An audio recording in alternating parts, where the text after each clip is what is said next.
Hey guys, welcome to another Shenanigans reaction. Today we're going to be watching The Island of Man. It's a short documentary made by Time. Starlight, do you know anything about The Island of Man, TT? The TT, no. Isn't there like an actual like place called the Isle of Man? Yes. Do you know what TT stands for? Uh, uh, uh Whatever the Audi Roadster abbreviation No. is. Okay, so TT is time trial. So basically, you're racing the clock. You're not racing other cars at the same time, or in this case, motorcycles. And typically, it's multiple races, and they take either your average or added time together, and then that's how they get the winner. Huh? So let's watch these guys battle it out for a trophy that doesn't matter. World's deadliest motorcycle race.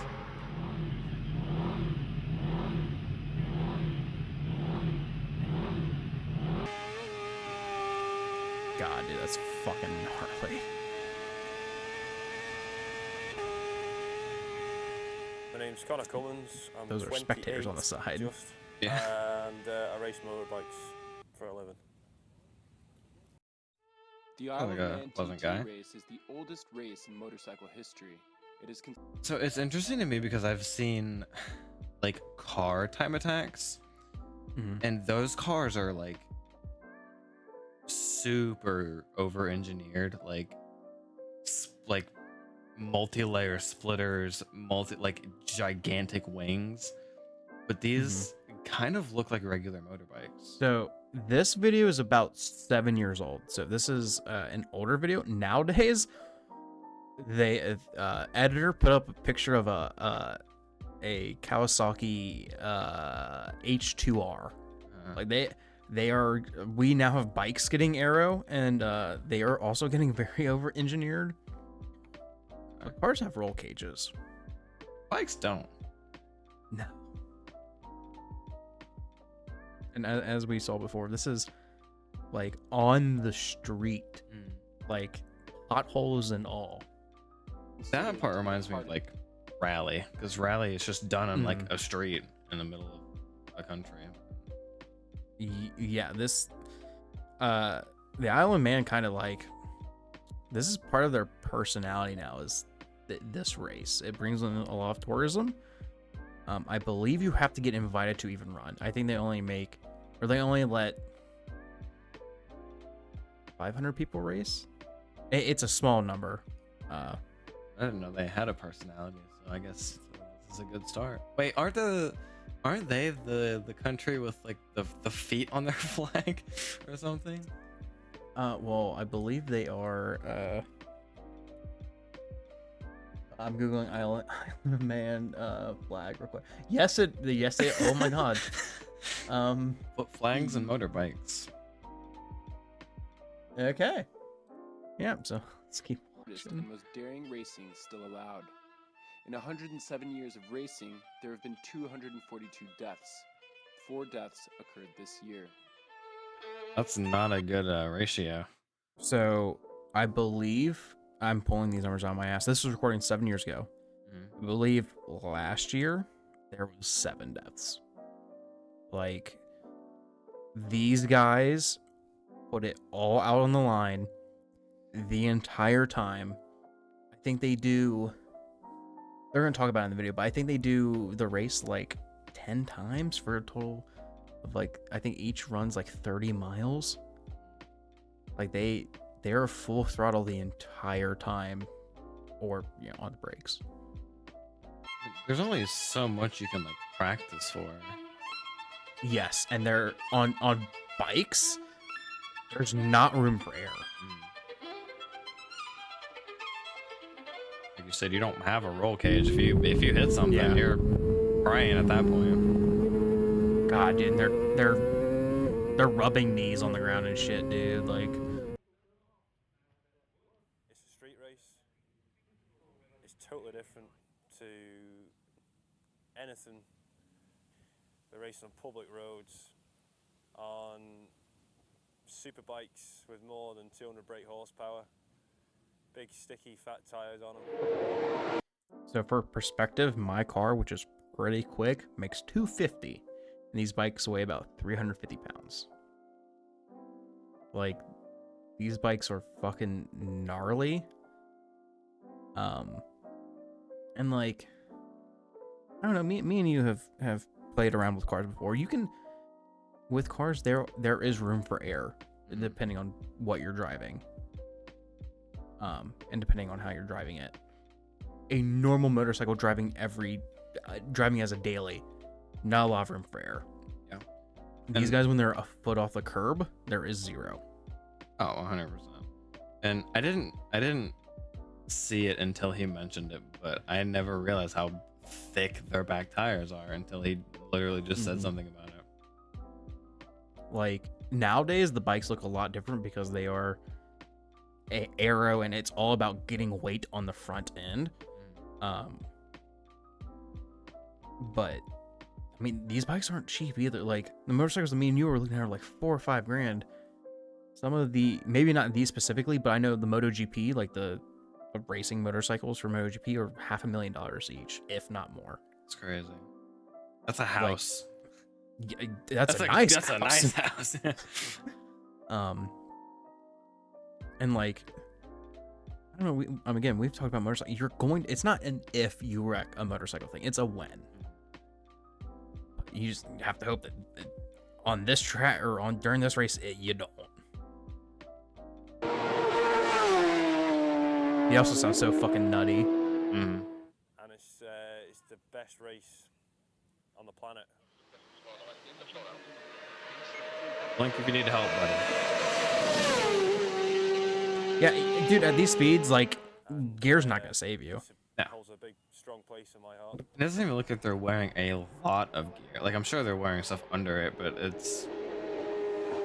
Yeah, these are mainly like smooth leathers for saving your skin when you slide. I'd imagine you don't want the weight of like armor, essentially. Yeah.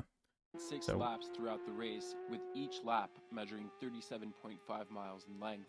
With over 300 turns, competitors race at breakneck speeds, averaging 130 miles per hour. That's fucking crazy. Average? Yes.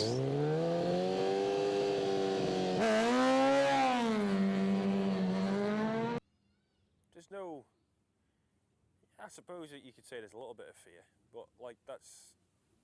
To me, I think I see that as a good thing. It settles you when you're riding. You know, you're riding hard and there's a line you don't cross, you know, and I think that fear sort of controls that a little bit. I mean, don't get me wrong, it doesn't have to, you know, obviously with the danger side of it, you can be hurt and worse. Let's be realistic here, you know. There's been some severe things that happen, you know, and sometimes it doesn't have to be the individual's fault, you know.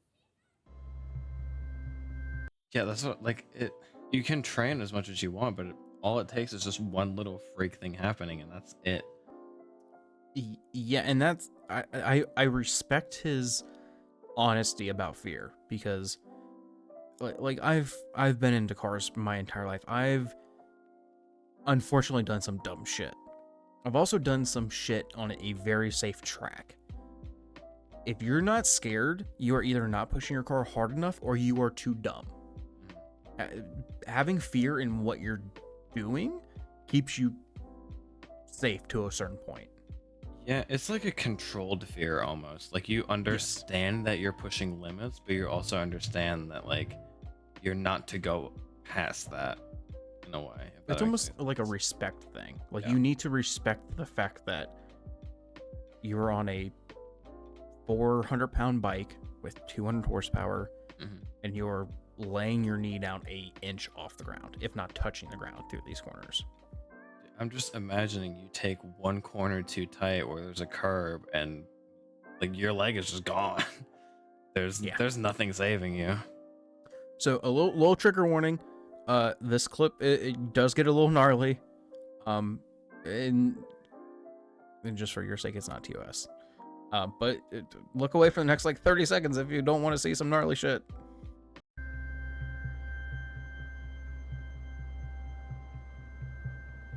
So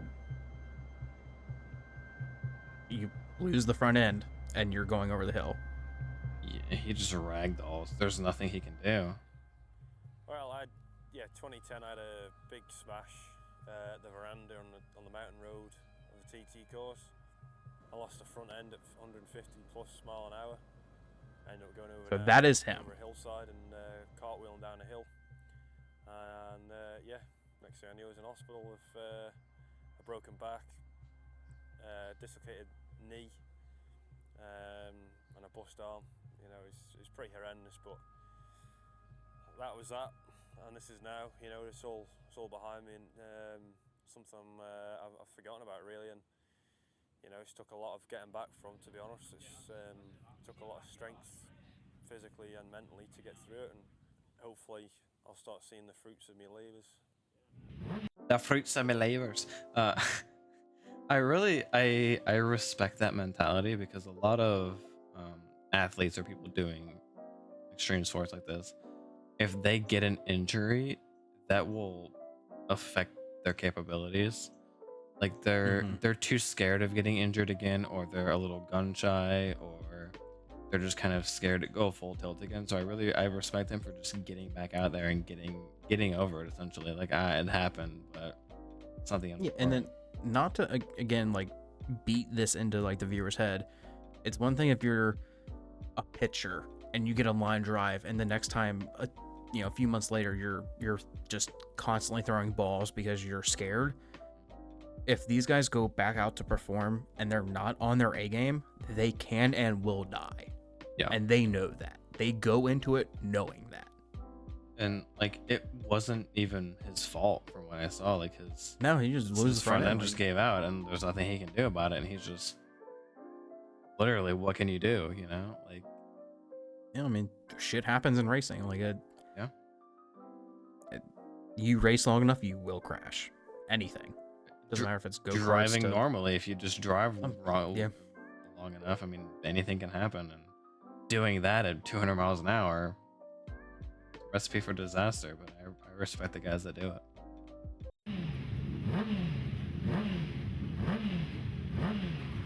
This guy looks a little wild. Now we'll see. On the best bike in the grid, I feel all right. All I do, I don't get carried away with predictions or anything like that, or any of that old nonsense. It's just whatever I'm feeling on the day. If I feel it's good, tall. You know, I'll push because my bike's good. At least the Honda Fireball compared to the people around him. It's a brilliant bit of kit, and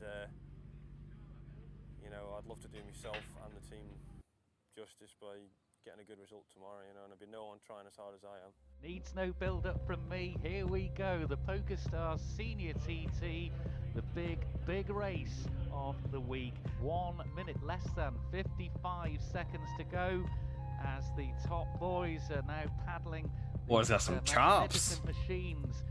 His name is Alex. But he has like a world speed records on a ton of different things, like 300 miles per hour on a bike, I think.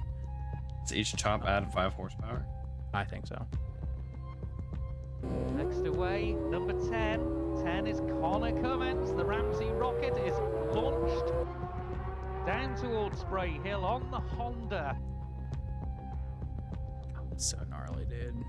The bikes have like the supercar tone to them. It's really weird, because like, you don't really hear a bike on a street and think it sounds like a car. Like, you can kind of distinctly tell that it sounds like a bike. But if you put that sound side by side with like an Aston Martin, like 100%, you're not gonna be able to tell the difference. 6 laps of the mountain course, 226.38 miles ahead. Is he looking over a graveyard? Yeah, I think that's a little morbid. That is That's very a little morbid, but also very forewarning. 226.38 miles ahead.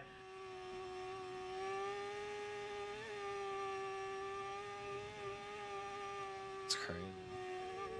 Getting out a little bit of air there. Is on Glen Crutchery Road now, so we'll just see if Connor slots into second place. I couldn't. See all the BMW boys about to greet their I mean, I've charge. played There Forza, is so I'm Connor basically a Cummins professional, slowing but that up. looks Connor scary. is in second, 14 seconds I mean, down. Throughout a grueling knowing race, that you're gonna Connor get air Cummins is and in not battle for lifting, first place Mhm. against Michael Dunlop.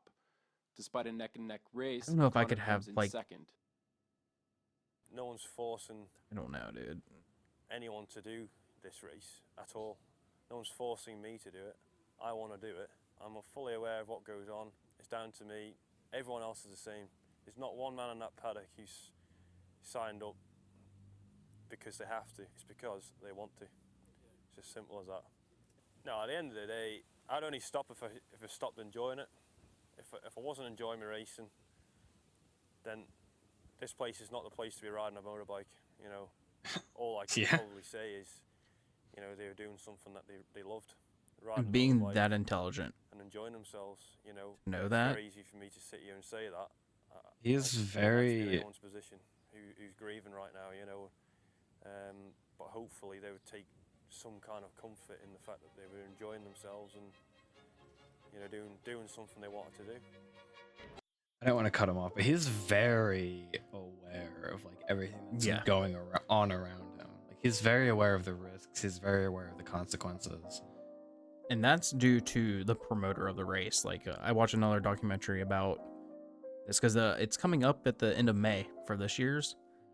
And obviously, you again, like I said, you have to be invited to the race, but the promoters are very like honest about it. And I think they said something about like they have to go through a psyche eval and like it's stressed to them that this isn't like, you know, the MotoGP guys. Like, there are deaths in MotoGP, but those guys go down all the time, and most of the time they're fine. These guys don't. Like, it's a different animal.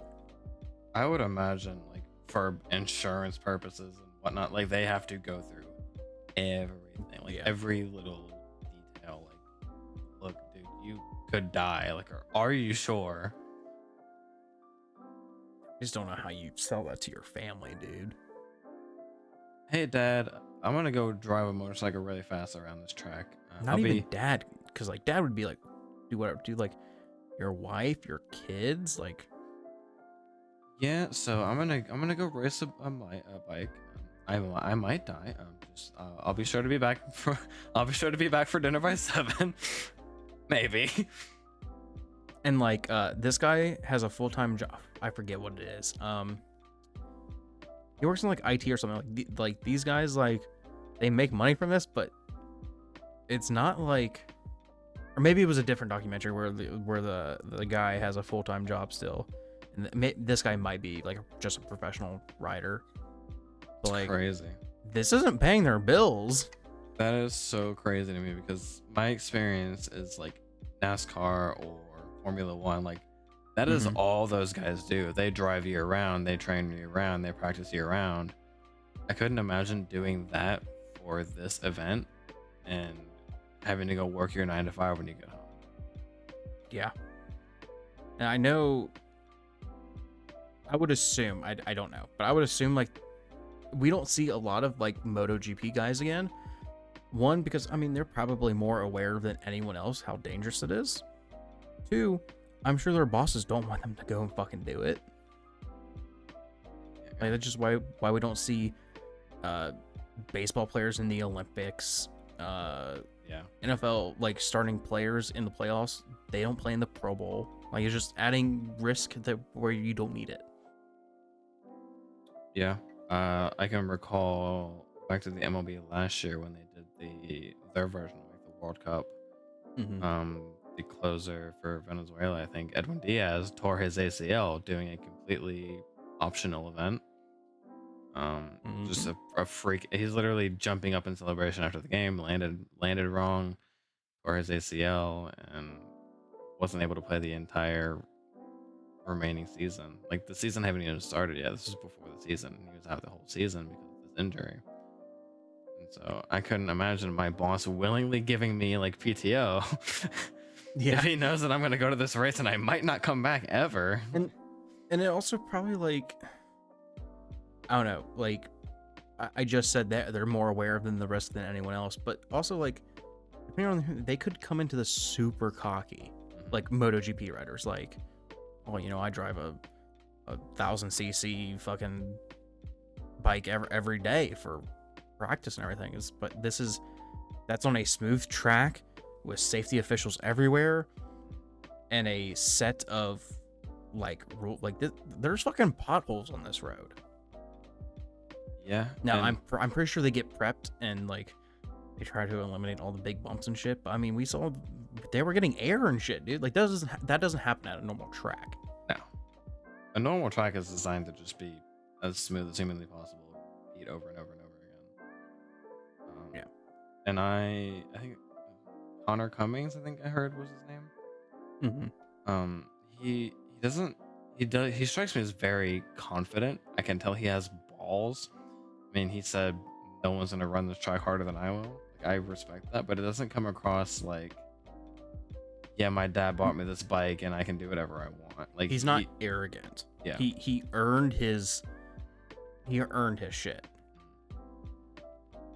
I mean, just having the balls to go down at 150 in a corner, and then I don't know how many years later this was recorded 7 years ago, so like 5 years after that wreck. Like, yeah, dude, that's a lot of, you broke your fucking back. Yeah.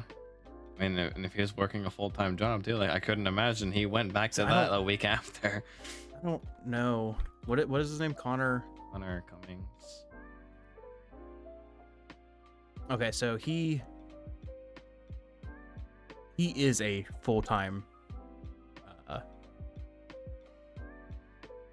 racer. Okay. He has 15 TTs under his belt. Even then, like, even if you're a full-time racer, paying your bills comes from these races, and if you're fully aware of the fact, then I mean, he was out for, I would imagine, just the physical recovery from that would take at least a year. Because he said broken back, shattered his arm, something with his, I think he said dislocated his knee. Like, all that takes a lot of time to heal, and not to mention the mental toll he would have had to take.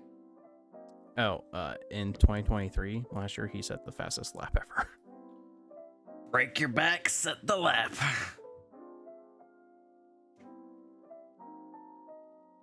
It's crazy. Okay, let's finish this video out. Nope.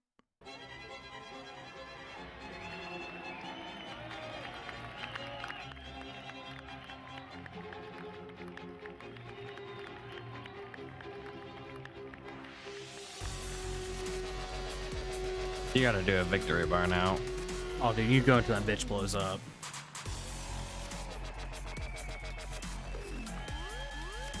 And you can tell this was 7 years ago. The dubstep. Yeah, the dubstep and the like Arial font at the beginning that they use. Like it's Time Magazine. Like, you would think they would use something different than basic Microsoft Word font, but yeah.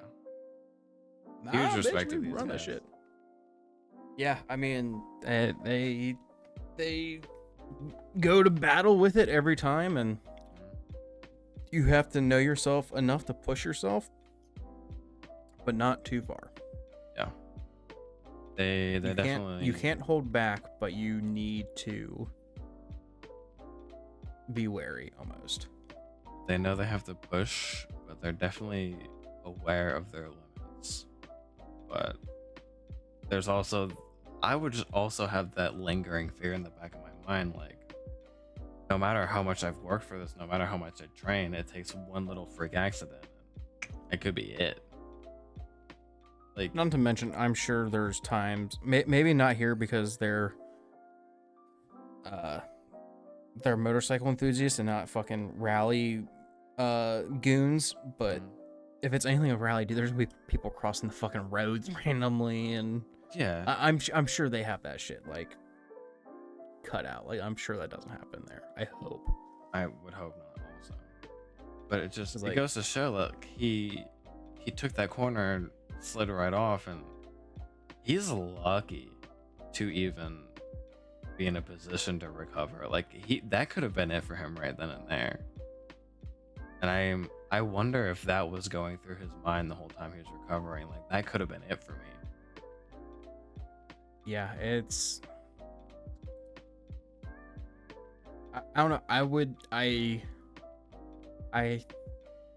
like to think I would, get back up and, in my case, get back in a car. But I don't know if I would, dude. Yeah. Or if I was in his position, I might be able to get back on a bike again. I don't know if I could do a TT again. I don't know if I could do that TT again. I don't know. You just see like rare breeds, like in the bull riding world, JB Mooney, JB, broken neck, broken wrist, all this, got back on a year later, back on with a cast. Like, there's these people who refuse to quit, and it's just that you have to respect it. Yeah, and I guess if you love what you do, then nothing's gonna hold you back from doing it. So I major respect. Yeah, I mean, I'm excited to watch it this year, but I don't envy for them. sure don't. That's for sure. I'm pretty sure they also I'm pretty sure they have like side cart classes and everything too. Could you imagine being a sidecar doing that, TT? Okay, guys, that was a fun watch. We're gonna try and do the weeks just like we did this week, where is some music, where Starlight's gonna find some music for Metalist 2 that I haven't yet. I'm gonna find some shorter, maybe longer documentaries or history videos, and we're gonna try and teach Starlight some wild stuff. So if you like that, you wanna continue to watch, click subscribe. It helps a lot. You can find all of our socials down in the description below. I am Petunia. He is Starlight. We thank you guys for watching. Bye. Bye.